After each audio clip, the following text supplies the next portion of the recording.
नमस्कार जय जगन्नाथ समस्त वेलकम करुच्ची आज गोटे नुआ मिनी ब्लॉग को। आज गोटे बहुत इंटरेस्टिंग आम टॉपिक को आसीबा। आज टॉपिक होची आमे डायरी सेगमेंट रे कि हमर जो छेली रहउचंती कि बतक रहउचंती कि कुकुडा रहउचंती जहाँ भी जे भी रहउचंती हम फार्म रे जो वेस्ट होची हम से वेस्ट मैनेजमेंट केमति करछु हम गाय खत कोन करछु बाकी कुटा मोटा जो रहउची से वेस्ट मैनेजमेंट हम केमति कोन करछु। तो एटी आपण माने देख परथबे हम गोबर आनी कि एटी पकाऊ एडा होची हमर कहि परिबे खतर स्टोरेज हे कहि परिबे किबा डायरेक्ट खत एटी पकाउछु हमें। आउ एटी खत पड़े पूरा सबुदिनिया खत पड़े पाखापाखि आम ये 2 मास रु 3 मास आग ये रखू। एटी खत पकईकि रखू कौन पे ना तार मिथेन गैस टा भारियाटा बहुत निहाती दरकार। तो फास्ट मासे 1.5 मास भीतर जो आम खतटा पड़े ता मिथेन गैस टा बाहर तो सुखी आम रखू। तापरे आम ड्रेनेज जो खतटा आसे माने जो पानी सहित जो खतटा आसे सेटा होची एठी आसिक रुहे। तो एठी हम कोन करू साइड साइड को बाहर कर चालू। तो गोटे साइड रे आम खत स्ट्रेट कट रखू गोटे साइड जो पानी मिशा खतटा गोटे साइड कट रखू। आउ किछि किछि आम फार्म जो सब रुहे सेटा सामने आम कलेक्ट करू।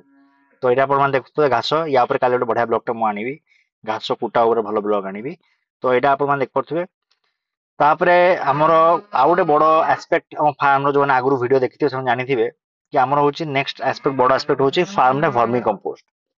तो यहाँ आप देखिए छेली सेड रहा छेली सेड पर जो आग वीडियो देखी जानते यहाँ हूँ आम वर्मी कंपोस्ट यूनिट यहाँ ऊपर गोटे आम सेड होती वीडियो आनी आपको आम ये कौन करूँ कौन ना डिटेल वीडियो आनी। तो यहाँ हूँ वर्मी कंपोस्ट यूनिट।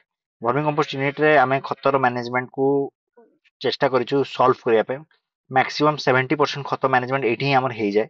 ये आप देखो गाई खतर जो मैनेजमेंट कुटा सह आमर जो छतु छतु बेड बाहर सारा पर जो कंपोस्ट रोचे से कंपोस्ट जो कुटा कंपोस्ट रोचे आम ये यूज करूँ। तो यहाँ रिसाइकल हुए कि अपसाइकल भी कहींपर कि रिसाइकल कहींपर जहाँ भी कहींपर। तो आम जिन चेष्टा करूँ फार्म में किसी जिन के वेस्ट न हो।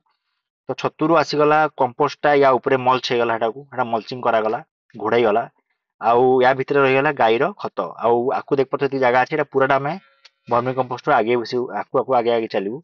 जस्ट आम आरंभ करचु ना एटा भी बहुत दिन पर स्टार्ट है बाकी ठीक अच्छे किसी असुविधा नहीं धीरे धीरे आम चाष स्टार्ट हबार अच्छी चलबार अच्छी।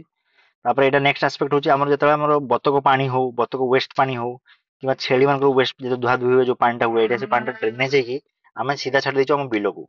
बिल कही पारे कि आम जो फिल्ड अच्छी जो परिया पत्र लगे घास लगे मका लगे आम छाड़ देचु आटा हूँ आमर बतक आ गोटर कंपोस्टा।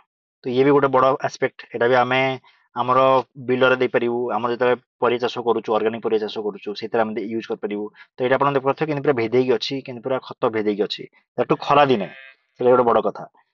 थर दी थर वर्षा है स्टिल खरा तो होची खरा दिन ये भेदेकी अच्छे मैंने आप जापे के बढ़िया कि आम यहाँ मैनेज कर ड्रेनेज टा बढ़िया कि रोचे से घासटा किसी दिन लगे आ घासटा लगे जो देखली जो पड़ी कचरा जो पड़ी वेस्ट मशरूम कंपोस्ट वेस्ट पड़ी से लगे लगे आसो घास पूरा एंड जाए जीव। तार प्रॉपर प्लानिंग उपरे ता उपरे गोटे प्रॉपर वीडियो मु आनिबी आपको देखाबा नेक्स्ट ब्लॉग रे। जय जगन्नाथ।